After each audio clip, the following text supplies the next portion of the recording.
but I know what journey I've traveled so far. And this is all a miracle. Listen,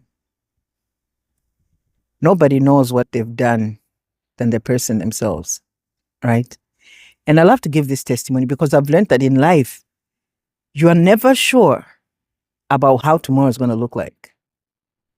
But at least that's what Jesus taught us, saying you can't bet on tomorrow and say, tomorrow I'll go to such and such a place. Planning and arrogant assurance are two different things. There's some people who live their lives like, I used to be one of them.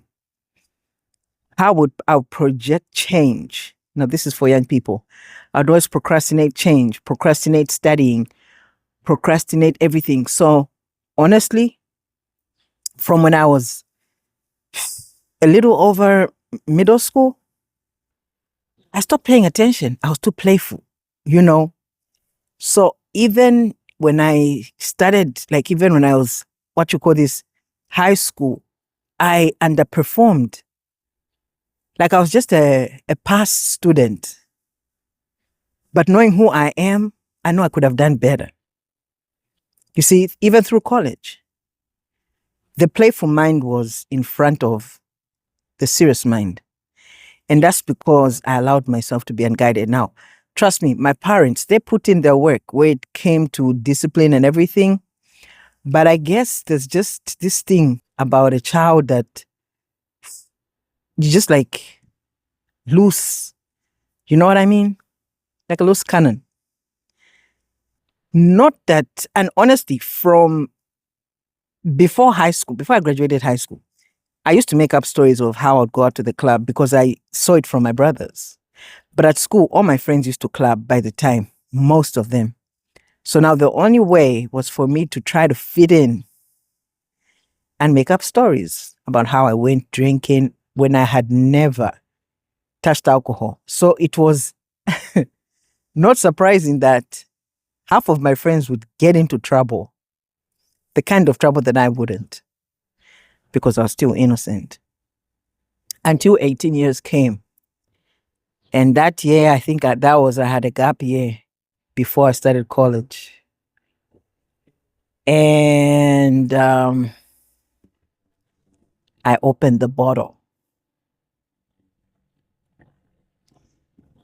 13 years down the line is when I got my first degree, thanks to my dad, who put his foot down and said, "You're doing this." And I did. I'll let you do the math as to when I graduated. Well, that was 2012 after my high school. So just calculate 13 years back in and out of 6 different colleges and universities. And this is what I tell a lot of young people. How you guys have it easy because you've got platforms that you use to study easily. Materials are everywhere. You download Google, Gemini, ChatGPT, Copilot, all of these platforms. You can Google resources. But for somebody to fail in this generation, that's negligence, you know. Anyway, then started my spiritual journey. Now, my spiritual journey, I'm gonna say it is the biggest part of my life. I was more lost then than I was when I was drinking, because when I was drinking, I was just getting high, you know, and doing a lot of bad stuff. But when you're conscious, you're sober, and you make bad decisions, that's a problem. When you're sober and you're making bad decisions, it's a problem because now it's worse. Because what's causing you to make bad decisions? And I counted myself as a spiritual person, you know. The fact that I quit, like God delivered me from the whole addiction stuff. I was changing my life, changing my ways, my decisions. Yeah. But then I fell into another ditch of ignorance. Yo. Among the things that I really thank God for is for opening up my eyes. And now it's worse. So much so that I can't relate to a lot of things that I used to. Like the things I used to do, even simple things as in listening to a song. Now, music has always been my thing. It's in my blood, it's in my bones. But now I open a music app and I see R&B, hip hop. I can't even get myself to click and open because I know what those lyrics are. I know what kind of music it is. You see? And I'm so put off by small talk, sinfulness. I'm put off by those things.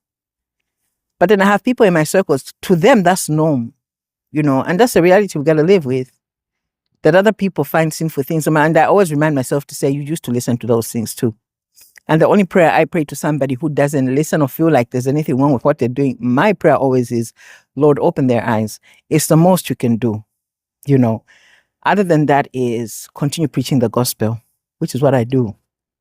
And the pact that me and God made was, free me from these addictions and I'll serve you for the rest of my life. And this is the rest of my life, serving God, preaching the gospel. And I will do every and anything it takes to align myself to God's will for my life.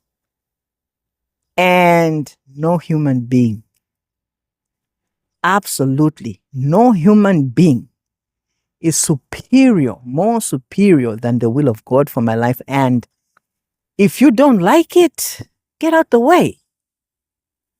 But I have an obligation to God. I need to live a life worthy of my calling. I make sure that I run my race. Because when God called me, it was the two of us. Actually, four.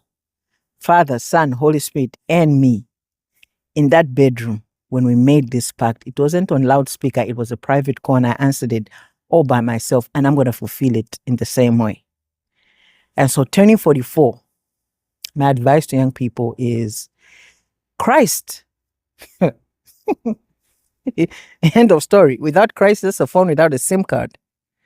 A smartphone without the internet is no phone, no smartphone. Nothing smart about that phone other than it's just like a regular phone. Because what makes it a smartphone is the fact that you can browse on it. But if it doesn't have internet, it's a regular phone. So Christ is the center, and it's a journey you have to walk. You have to decide. You lose friends. And guess what? When friends leave, that's okay. It's okay. Honestly, that was one of the biggest fears I had about giving my life to Christ. Like, who will I be hanging out with? Look, my phone barely rings. The frequent caller on my phone, on my call list, is my mom. I never saw that day. Never saw that day. But here we are, right? It's called maturity. And that's what I'm coming into 44 with, a whole lot of grown women, a whole lot of grown. And I thank God for what he's doing in my life. And I love the song that says, what a God. There's that song, What a God, I think it's by Maverick City.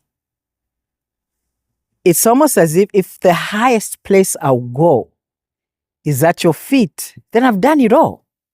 That's it. If one word from you is all I'll ever hear, I've heard it all. If everything breaks down, crumbles, and everything goes away, what remains? Christ. If I lose everything and have Christ, I have everything, because he is everything.